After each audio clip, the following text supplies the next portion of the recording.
magyabang? Dahil dismiss na yung kaso ng Colleen na yan? Ganun ba? Hazel, pwede ba tumigil ka na? Nandito kami para magbigay respeto sa kapatid namin, ha? Nag-offer kami ng prayers. Nagsorry lang naman po ako kay Jessica. Sorry. Sorry. Wala na magagawa yung sorry mo.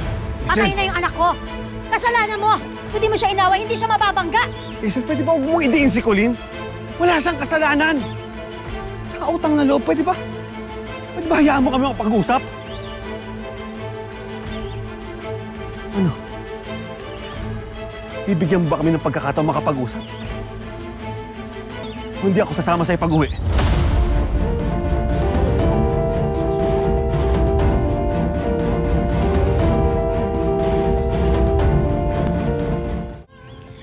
Akala mo kung sino yung si Manuel. Natapos lang yung deal namin at naabsuelto si Colleen. Ang lakas na ng loob na takutin ako. Alam mo, lahat ginawa ko na pero ang hirap-hirap niyang pakisamahan. Bakit mo naman kasi pinagbawalan kanina na kausapin yung mga anak? Hello, hindi mo na mababago na dugot laman niya yung mga yan. Maaaring walang karapatan si Felma sa batas. Pero yung mga anak niya, meron. At malakas ang laban kung tutuusin. No. Hindi ako papayag. Ayoko na may kahati kay Manuel. Lalo na ngayon. Wala na si Jessica. Siya na lang ang meron ako. So, gusto mo pala siyang masolo kung ganun. Eh di ilayo mo. Bumalik kayo sa Canada. Nasa plano mo pa rin naman yan, right? Babalik naman talaga kami sa Canada. Tatapusin ko lang yung pagluloksa namin kay Jessica. Pero babalik na rin kami doon ni Manuel. Eh di go, ilaban mo. Hindi na rin naman siguro sila susunod dun sa Canada.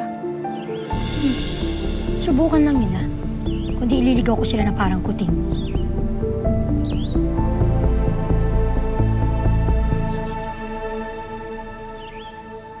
Tay, sorry, ha?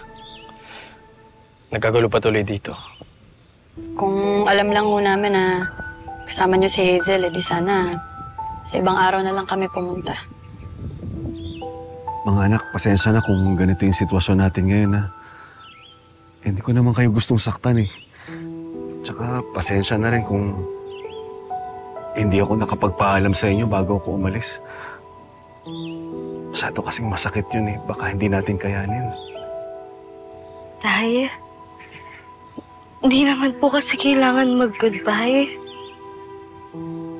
Tay, please po. Umuwi na po kayo sa atin. Mga anak, hindi porket magkakahiwalay na naman tayo ngayon. Nabawasan na yung pagmamahal ko sa inyo o kaya naputol na yung ugnayan natin. Isipin nyo na lang na kasal kami ni Hazel, eh. Tapos ngayon na wala na si Jessica, ako na lang yung pamilya niya. Pero alam niyo naman na kayo yung mahal ko, kayo ng nanay niyo. Di ba? Kayo yung laman ng puso ko. Tay, huwag po kayong magpapa-blackmail sa Hazel na yon. Kung tinatakot niya po kayo na magpapakamatay siya, hindi niya po yun gagawin, Tay, kasi mahal na mahal niya po yung sarili niya, eh.